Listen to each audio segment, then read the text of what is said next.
Hi everyone, and in today's video we'll be covering the Malthusian theory of population growth of grade 12 sociology.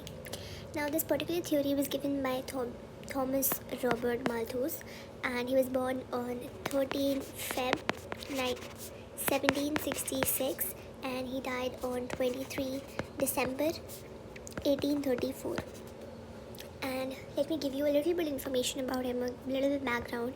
So he basically belonged to the school of functionalist or the classical economist, and his contribution was the Malthusian growth model. His famous book include the essay on the principle of population and the principles of political economy. Now, here he presents one of the famous theories of demography, and he's an English political economist who provides us with a theory of population growth, like some reasons related to the growth of population, which he outlined in his essay on population in the year 1798. This year becomes important and you'll have to learn it. So now he argued basically in his essay, he tells us that human population tends to grow at a much faster rate than the rate at which the means of human subsistence can grow. So when the question comes in the exam, this is the exact thing that you need to write there. Here he basically highlights that, so human population is growing, we all know that. But if we compare it to the growth of human subsistence, that is your food, clothing, other agricultural based products, so these are the things that we require for our subsistence. So in comparison to these things, the human population is growing at a very high rate. Okay, it's growing at a very faster rate than the rate at which the means of subsistence can grow.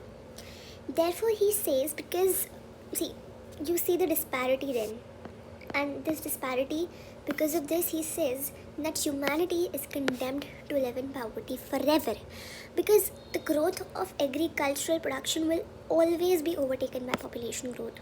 So if there are 5 people, a group of 5 friends, and if there are just 2 chocolates, so here basically you see that this production is overtaken by the growth of the population, and then definitely we will face the disparity, the inequality, things like that. So here he says that population growth is in GP. GP is basically nothing but geometric progression. Geometric progression is basically the numbers like 2, 4, 8, 16. So basically the double, right? Double of 2, double of 4. Whereas the agricultural production, that is the subsistence, is in AP, that is the arithmetic progression, like 2, 4, 6, 8, 10, 12, etc. So the population is growing at a very faster rate, it's just the double of the previous one. Whereas agricultural production is AP, so to learn it you can remember it in this way, like AA, so it will be easier for you, otherwise you may get confused. Now, because population growth always outstrips growth in production of subsistence resources, then the only way to increase prosperity is by controlling the growth of population. Okay, so basically here now you understand that there is a rate of growth which is very high. Now basically the population is growing at a rate of GP, and subsistence or agriculture is growing at a rate of AP. So that means GP is larger than AP, so there will be GP minus AP, because this is more, this is 4 and this is let's say this is 6 and this is 4, because 2, then 4, then 8, so you can consider this to be 8 and this to be 6. So GP will always be greater, geometric progression will always be greater than arithmetic progression. So it is more, so GP minus AP will result in a gap, right? 8 minus 6 is 2, there is a gap, 2 people are left without food. This gap creates a cycle of, or creates a situation of poverty, and there is a disequilibrium that exists. Okay, so there's an imbalance, there's a cycle of poverty, there's a cycle of famine, and a disequilibrium exists.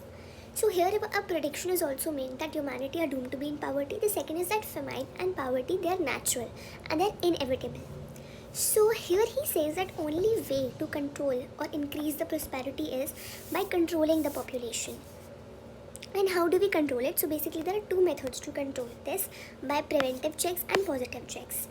Preventive checks, for example, late marriage, self-control, simple living, celibacy, vasectomy, tubectomy, decreased fertility, birth control pills, and this checks the population control but also prevents the catastrophic effects of the positive checks. This I'm talking about the preventive checks, wherein we voluntarily reduce the growth of its population. For example, late marriage. It is in our hands, right? It is not in the nature's control, but we control it. Self-control, celibacy, this is all in our hands.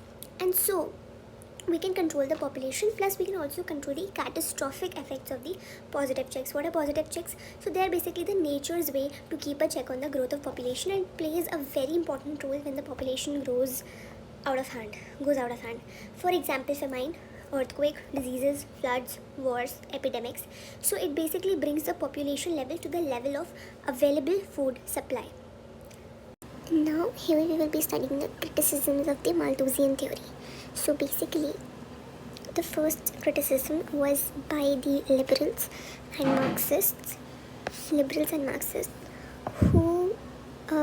said that for asserting that poverty was caused by population growth. Okay. What was the general saying? कि poverty जो है, it is because the population is growing. But the critics, that is the liberals and the Marxists, they argued that it is not just the population growth, but if you see that there is an unequal distribution of economic resources rather than population growth. So there is an unjust social system which prevails, which allows the wealthy and the privileged minority to live in luxury, while the majority of the people, they are forced to live in the poverty. So this was the criticism which was given by the liberals and the Marxists for the general saying that poverty is just due to the population growth rather than it is because of the unequal distribution of economic resources and the unjust social system which just allows the wealthy, privileged in minority to live in luxury and the majority in poverty. So this was the system. The main saying that poverty was caused by population growth. Okay, so Malthus, he was criticized by the liberals and the Marxists as well. The next point, so this is your point number 1.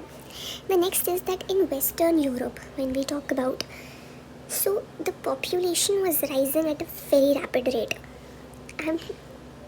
And then the food supply and the resources were also increasing with the population because of the technological developments and advancements. So basically here, both the food production and the standards of living, they were increasing. They continued to rise despite the population growth. So again here that was key. Population will grow at a faster rate than the rate at which the humans means of human subsistence will grow. But here it was proven wrong because of the technological advancements and developments. So it was in Western Europe at that time when the population was growing at a rapid rate, but so was the food supply and so was the resources had also increased because of the technological advancements. And there was both the food production as well as the standard of living. They continued to grow. Second point. The third point is that the birth rates had declined. Okay, birth rates had declined and the outbreaks of epidemic diseases, they were also being controlled, and again advancement of technology. Okay, this is your second point here in the book, and this is the third point that I've mentioned to you. Then the fourth point is that the limited food supply, it was also because of the non-availability of land.